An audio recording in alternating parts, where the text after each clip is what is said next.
Good afternoon, everyone. Thank you for joining us. Today, Ambassador Ma will first brief about the Security Council's work this month with the Chinese presidency, and then take your questions. Today we have only about 30 minutes, so please take your time, and I really appreciate it if you focus on the questions of Security Council. Thank you. Now I'll give the floor to Ambassador Ma. Thank you very much, and good afternoon. Ladies and gentlemen, it's my pleasure to be with you again. It's like my home here. All familiar faces.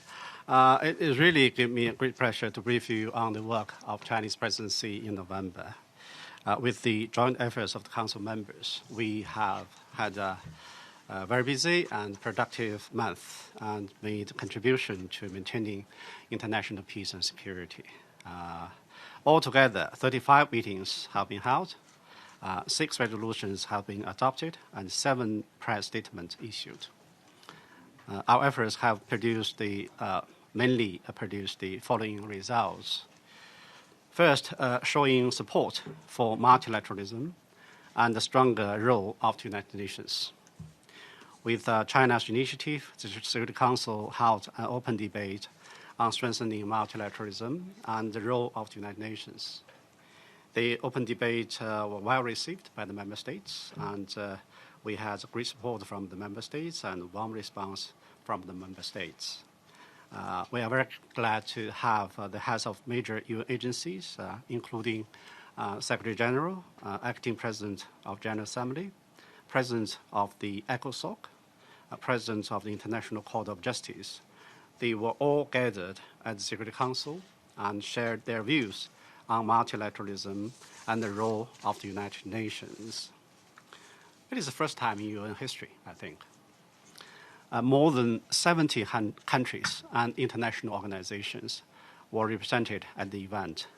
Both developing countries and developed ones regard multilateralism as a must. They have reaffirmed their commitment to the purposes and principles of the UN Charter and called on the parties to uphold multilateralism, strengthen the UN, maintain the rules-based international order, and jointly meet global challenges. So this is, I think, the main voices coming from the open debate. I wish to thank you for your coverage of this event.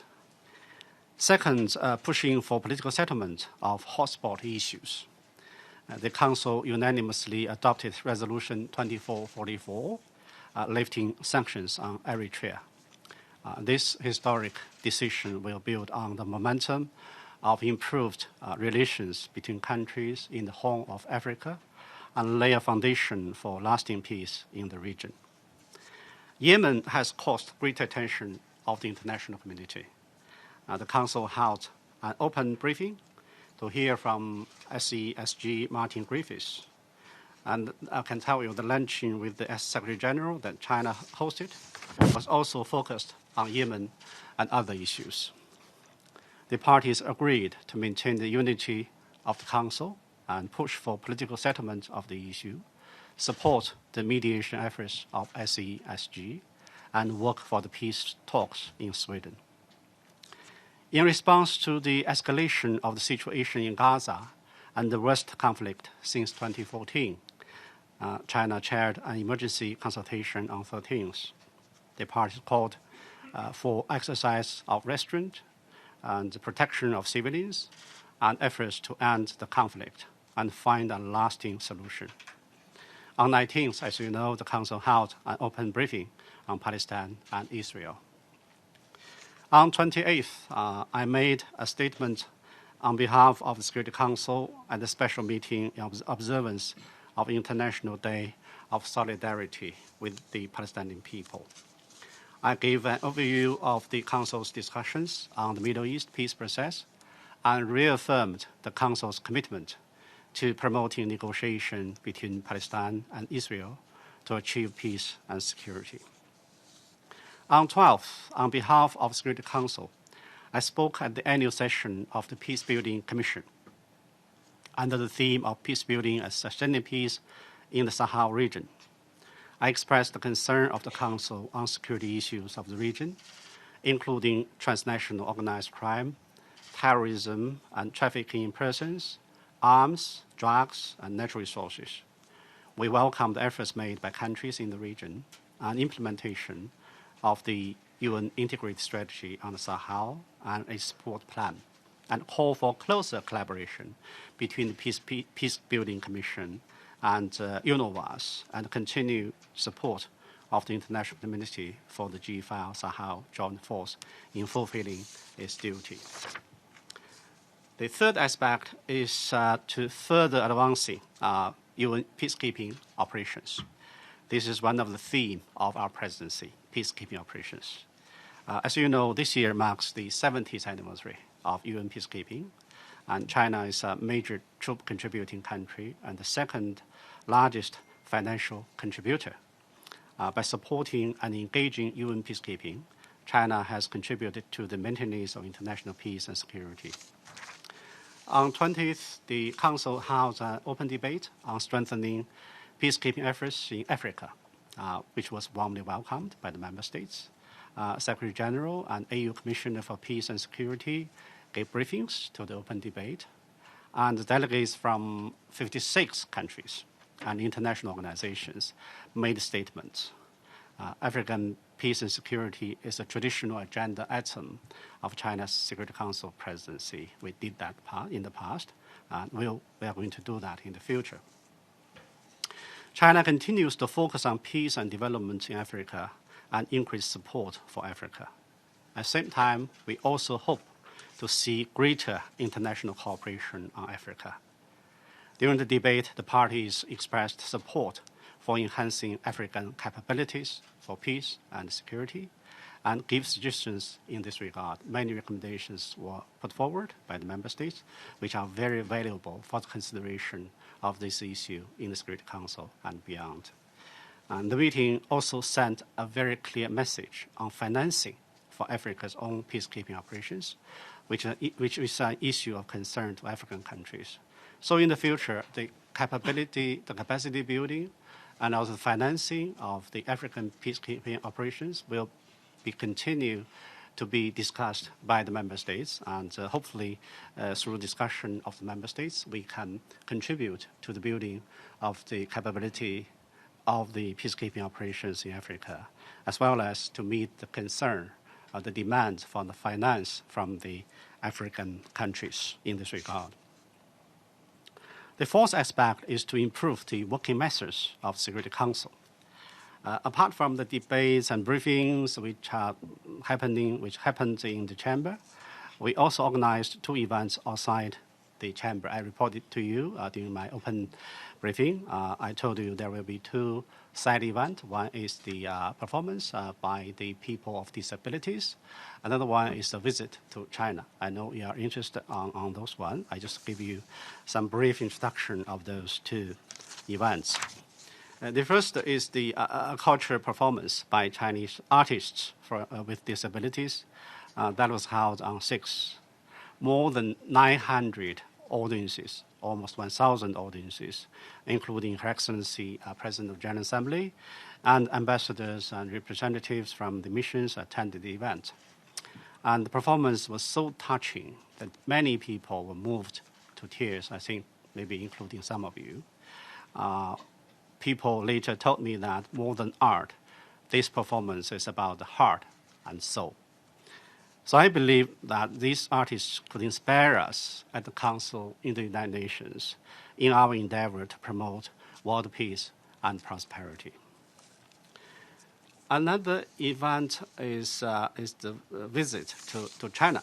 As you know, from 24th to 28th, the Council members, the newly elected members, major troop contributing countries to UN peacekeeping operations, as well as officials of the UN Secretariat, visited China. They came to China at my invitation.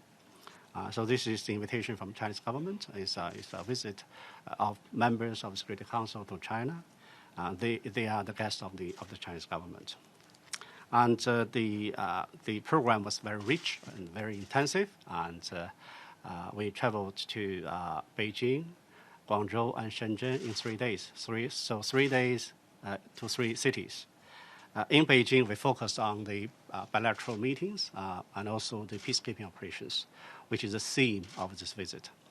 In Beijing, we were met by State Councilor and Foreign Minister, State Councilor and the Defense Minister.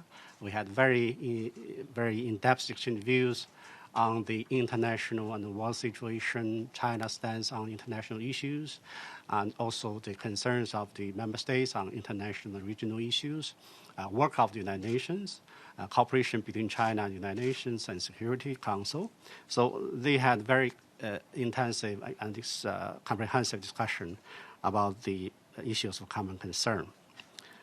One highlight of the visit in Beijing is that we traveled to the peacekeeping standby force announced by President Xi in 2015. We were very fortunate to have this opportunity to go to one unit of these peacekeeping forces, which is 2 hours from Beijing, and we traveled all the way to the military camp. And there we had one opportunity to have face-to-face exchanges with the peacekeepers, with the officers and soldiers. We had lunch together with the soldiers, and we saw the training exercise of the soldiers over there. It's all UN standard. And also we had one opportunity to have a workshop in the military camp. We had discussions of the peacekeeping operations with the soldiers, peacekeeping soldiers, and the former experts, including some commanders from China to United Nations task areas. We had a very, very frank and comprehensive discussion about the work of the peacekeeping operations of the United Nations, China's view, soldiers' view, and officers' view. So that workshop was very successful to enhance the understanding of the members of the Council, as well as the Chinese peacekeepers on the issue of peacekeeping operations of the United Nations. And so we focus on the peacekeeping operations challenges and steps that could be taken to make improvement. And so the discussion was very successful. I can tell you the weather in Beijing was, the temperature is very low, and we were outdoor to see the training over there. So everybody was frozen, but we were very, very excited, to stay outside for a long time, to be together with the soldiers and to see the real performance of the peacekeeping forces. Through the visit to Beijing, Guangzhou, and Shenzhen, the parties have also had a better understanding about China's policy and changes in China with reform and opening up. So the visit to Guangzhou and Shenzhen were basically focused on the opening up and reform. This is this year marks the 40th anniversary of China's opening up and reform. And Guangdong province, including Guangzhou and Shenzhen, they were the pioneer of China's opening up and reform. So I gave my colleagues one opportunity to travel there. We spent only one day. We arrived in Guangzhou at midnight. We left Guangzhou the midnight next day. And we spent 2 nights on the airplane. So it's a very efficient and very intensive visit. But nobody complained, I would like to say. And so we visit several companies over there and to see the development of the high-tech industry and also the links between China and the world. And last but not least, during the visit, there's another thing that happened during the visit. That is the very, very extensive and in-depth exchanges among the members of the Security Council. I told you the format of diplomacy is changing, and it's very important for the members to have one opportunity to discuss freely of issues of common concern in a free way and in a very relaxed atmosphere. That will be beneficial to enhance the mutual understanding and also the mutual trust among member states, which is foundation for our work in the Security Council.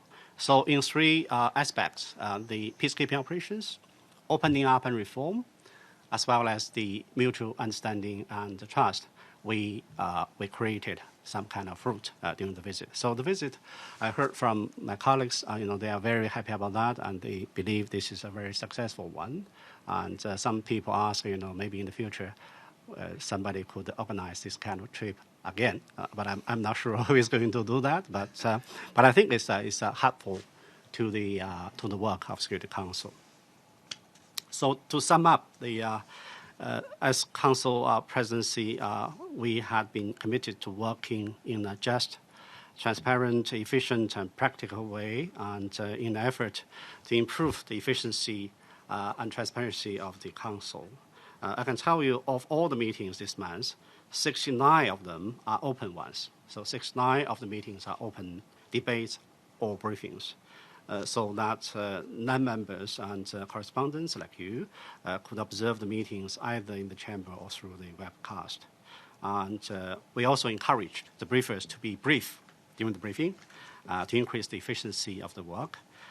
We also stepped up the communication with all parties to bridge differences, try to bridge differences, maintain the unity of the Council, and ensure the success of its work. So those are basically what I'm going to tell you about the work. The key issues we touch upon during the presidency in November. If you like, I would like to highlight some points on the other issues we discussed during the month. For example, on Libya, the Council heard briefing by ICC prosecutor and adopted Resolution 2441. Extending the mandate to the panel of experts on Libya sanctions.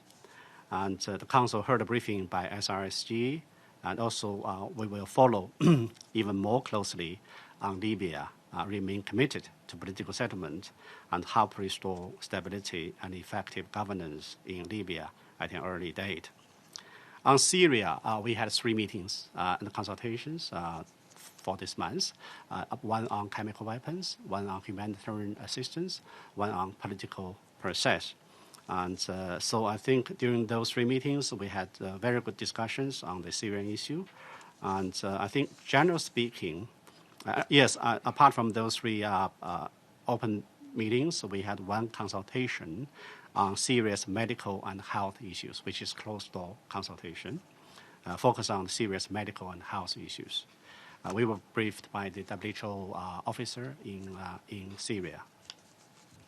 So my impression is that the Council supports the UN as the main mediation channel and the work of ICSG, and we hope that relevant parties in Syria will keep up the momentum of political process and continue to improve the humanitarian situation. And the Council has noted the report by OPCW Director General on chemical weapons and the work of OPCW fact-finding mission. And the Council reiterates its condemnation of use of chemical weapons or use of chemicals as a weapon.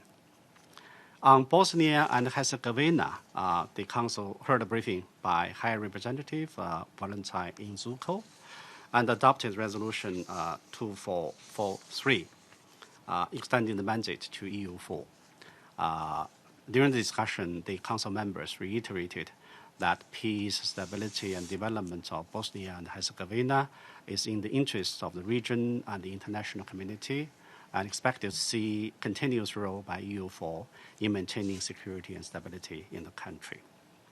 On Iraq, we heard a briefing by SRSG, and we welcome the election of the new Iraqi president and the start of building a new government. And we express our support for UNAMI's work in line with mandate and hope to see early restoration of stability and development in Iraq under the leadership of new president and the new government. On DRC, Democratic Republic of Congo, the Council continues to follow the political peace process in DRC and run up to the general election scheduled for 23rd December. And we held one open briefing and consultation and issued a press statement in support of the parties in DRC in continuing the implementation of relevant political agreement, resolve differences through peaceful means, and realize peaceful transition of power. The Council issued a press statement on 15th, condemning the attacks against UN peacekeeping personnel in DRC. On Kosovo, the Council heard a briefing by Mr. Tani, and Council members expressed their expectations for Belgrade and Pristina to demonstrate political will, carry out dialogue in good faith, and implement the agreement that has been reached. And the Council also reaffirmed its support for MX collaboration with EU LEX and KFOR, and its continued efforts to play a positive role. On UNICEF, which is concerning the RBA, the Council adopts Resolution 2445, and we believe that the UNICEF's continuing role and work will help maintain peace and stability in RBAE. On Central African Republic, the Council unanimously adopted Resolution 2446, extending the mandate of MINUSCA, and we believe that MINUSCA's continued effort is of major importance to peace and stability in Central African Republic. And on 18th, a president's statement was issued condemning the attack against MINUSCA. On G5 Sahel Joint Force, the Council held a briefing, and the discussion was focused on the insufficient capabilities of the Joint Force and ways to help it.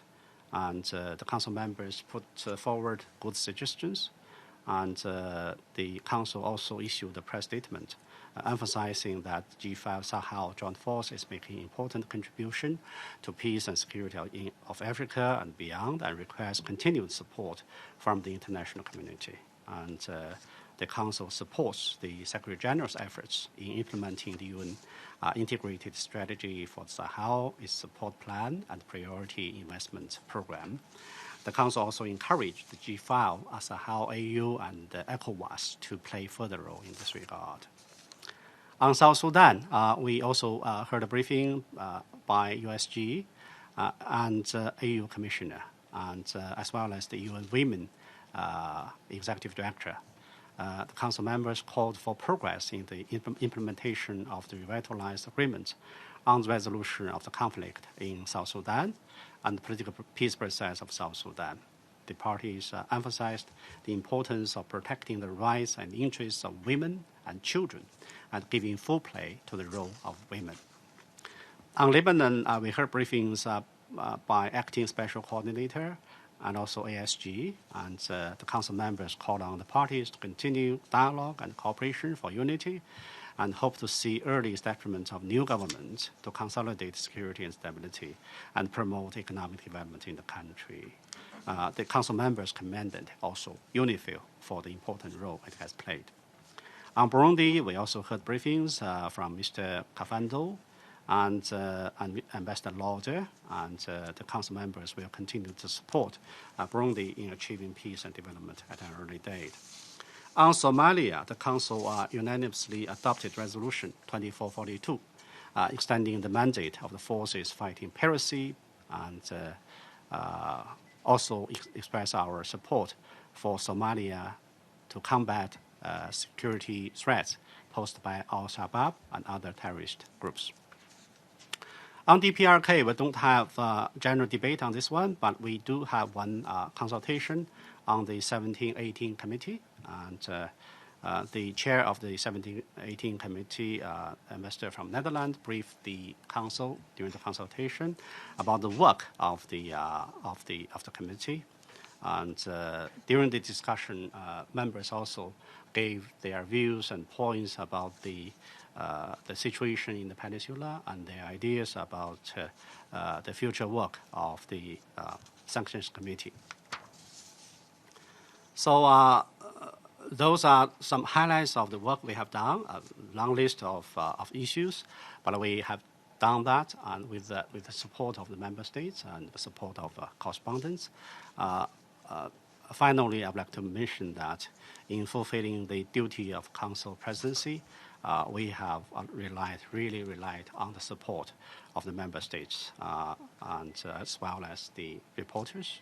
I wish to take this opportunity to thank you for that and welcome your continued attention to the Council work and to China and to Chinese mission. So together we can work for the same destiny. Thank you very much for your attention. Thank you, Ambassador Ma. Now the floor is open to questions. Sherwin, please. Thank you. Sherwin Briceby, South African Broadcasting. Mr. President, from this president on this side of the room, on behalf of the UN Correspondents Association, thanks for coming back at the end of your presidency to speak with us. I will just raise one concern about the China trip by the Security Council, is that none of the media from this august room were invited along to observe. So in future, it would be nice to get an invitation to accompany and observe a council visit of that nature. Secondly, sir, we would also like to, we would be very happy to welcome you to the annual UNCA Gala next week, Wednesday.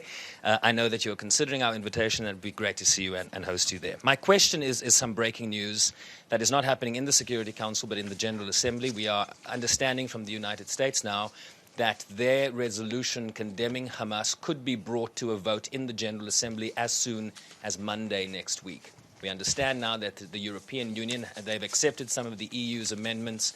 What's China's position on that resolution, and will you vote in support or against the United States resolution? Thank you, sir. Thank you very much for the question.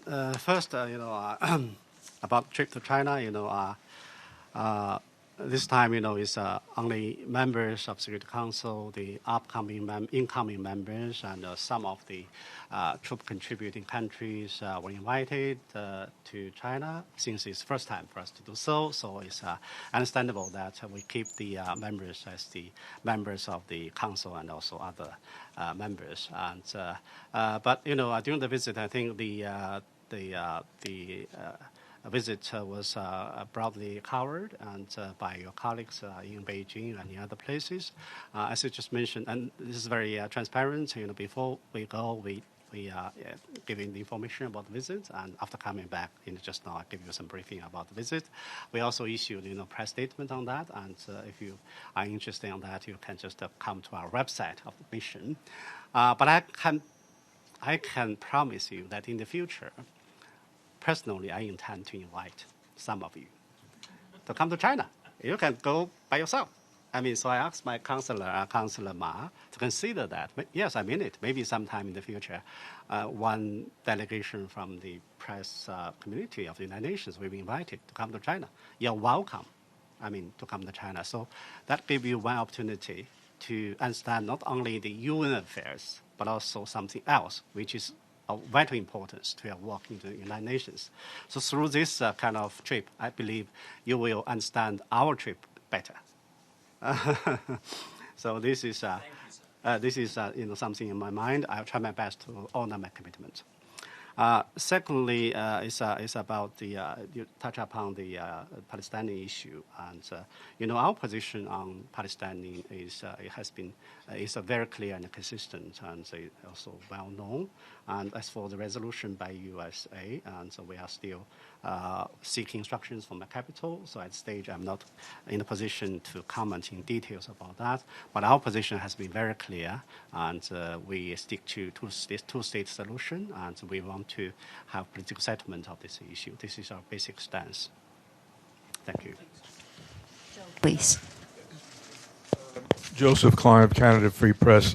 You mentioned the meeting regarding multilateralism, and as you may recall, Ambassador Halley at that meeting talked about some of what she believes should be the requirements for effective multilateralism, among which is burden sharing, more equitable, fairer burden sharing. Mm-hmm. And one of her examples was peacekeeping, where the U.S. has been contributing 28% of the peacekeeping budget, now planning to reduce that to 25%. So I'd like your comment, both in your capacity as the President of the Security Council and your national capacity, on points that she made regarding fairer burden sharing. I think the question you raised is one question under discussion in this organization, in this building. It concerns many aspects. Fifth committee issue, Fifth committee work, and peacekeeping operations, secretariat, member states. So it's a very complicated issue. But I think this time during our presidency, we organized one open debate on the peacekeeping operations in Africa. The intention is to draw attention of the member states on this issue and try to give member states one opportunity to exchange views on that. So I think during the debate, people not only comment on the peacekeeping operations itself, but also talk about the financing of the peacekeeping operations. So I think this is one question under discussion by the member states, and that will be discussed by the member states. And we will participate in discussion very, very closely and very actively, constructively, and try to reach to contribute to the solution of this issue. As for the multilateralism, I think you're right. This is a very hot topic in this organization. It's not a surprise because United Nations is at the core of the multilateralism, and without multilateralism, you will not see United Nations. So I think the member states has consensus to forge ahead multilateralism and to strengthen the role of the United Nations and to make it more efficient and effective in dealing with the many, many global challenges we are facing. So I think China, together with other members, we are together to contribute to this process. Okay, thank you. I'm Xili Zhu from China Central Television. My question is also about multilateralism. As we know, during China's presidency, the Security Council held an open debate on strengthening multilateralism and the role of the UN. Why did you choose this topic? And looking back, do you think what significance the debate has achieved? Thank you. Mm-hmm. The open debate was, as I said, was well received by the member states. And it's no surprise that so many countries, so many members, they came to the chamber and they gave their opinions and the viewpoints on multilateralism. As I said, this is a follow-up of the General Assembly high-level week on that issue. So I think that reflects the fact that the member states, they committed to the multilateralism. They want to strengthen the multilateralism. They want to strengthen the United Nations as the leading organization of multilateralism. And the reason for that, I believe, is that we are facing a very complicated world. And we are facing more and more global challenges, which cannot be dealt with by any single country. So the global issue needs a global solution. And so against this backdrop, multilateralism is becoming more and more important to all the members. So I think members are committed to multilateralism, committed to the strengthening of the United Nations, and after discussion in the open debate, I think people will think about the matter even further, and also to give even more ideas on this issue and to take more actions in this regard.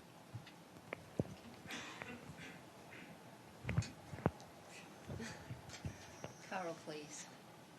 Carol for Mayor. Ambassador Ma, as you know, this year the U.S. again would like to have a meeting on human rights in North Korea. Mm-hmm. And North Korea has sent a letter saying that things have changed. There's a different context. We know what China's position is on that debate, but I'm wondering, in your time as president, if you've noticed a greater reluctance on behalf of the Council to take up again this year a meeting on human rights in North Korea. Thank you. Thank you very much for that. And it's our long-standing position. We oppose the Security Council discuss human rights issue. We believe every organization of the United Nations should be in line with their mandate, and they have to observe the division of labor among different organizations. So on the issue you just mentioned, I think our position is very clear. My question was whether, because of the changed circumstances, whether you sense that the Council might be more reluctant this year than last year to hold this meeting. To be very honest, I don't know what will happen this year on the same issue, but our position is the same. Thank you. Maggie, do you have questions? Yeah. So shall we have the last one? Ambassador have a very tight schedule, so Okay. yeah, please. Yeah, Shauna yeah, McGee from yeah, Kyoto News. I wanted to follow up on her. What conversations have you had? You're the president until tomorrow. Have there been conversations about holding the North Korea human rights issue? There was a letter, I believe you received it. Has there been, what kind of correspondence or discussions have you had on it? You mean the DPRK, Yeah, the DPRK human rights issue? human rights case. Thank you. Yes, maybe you have seen some kind of letter, and but in our presidency, we received. I think some of the members received one letter, but it's not the issue under discussion during our presidency. Next month. Maybe. Thank you for coming. So, one more, okay? Yeah, please. Thank you very much, Mr. Ambassador. My question is about Myanmar. There have been a push by so many members in the Security Council and outside the Security Council for accountability regarding the crimes committed in Myanmar. Can you explain to us why China is opposing to those efforts? Thank you. I don't know what do you mean as you say China is opposing. I mean, to oppose what? But I can tell that Myanmar is not on the agenda of this month's work. It's not discussed during our presidency this month in November. But I know you are mentioning something that members are following very closely. Yes, I think members of the Security Council, they are following the Myanmar issue very, very closely, including other members, members out of the Council. So because it's not on the agenda of our presidency, so I'm not going to comment that, as a president. But I can tell you our national position is very, very clear. We want to see the solution of the Myanmar issue, of the Rakhine State issue. We want to have a solution of that. We have been working very hard to push for the solution of that issue. We are very sympathetic to the situation in the Cox's Bazar in Bangladesh, just the same as of others. So we have been working for the solution of this issue. As you just noted, we have made tremendous efforts in this regard. Recently, we have 2 rounds of informal tripartite meetings between China, Bangladesh, and Myanmar. Foreign Minister, State Council, and Foreign Minister hosted 2 meetings, one in Beijing, one in New York. During the meeting, we strongly encouraged both Myanmar and Bangladesh to work together for the repatriation of the displaced persons in Bangladesh. And we are very happy to see that the positive outcome was produced after the meeting.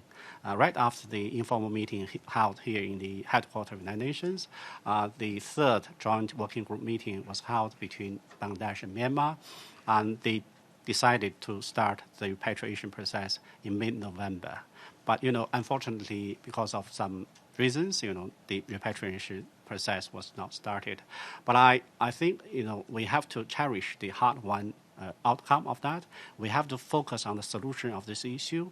We have to help both Bangladesh and Myanmar in dealing with this very, very complicated issue and to try to push the process of repatriation forward. But of course, I understand, the concerns of the international community on issues like accountability and some other things. I understand that Myanmar has been doing their part in this regard.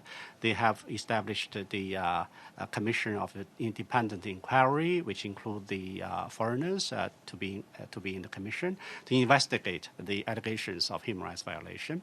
So I think we should leave it to them to investigate those kind of things and to deal with this matter in accordance with their internal law. So this is something related to your question.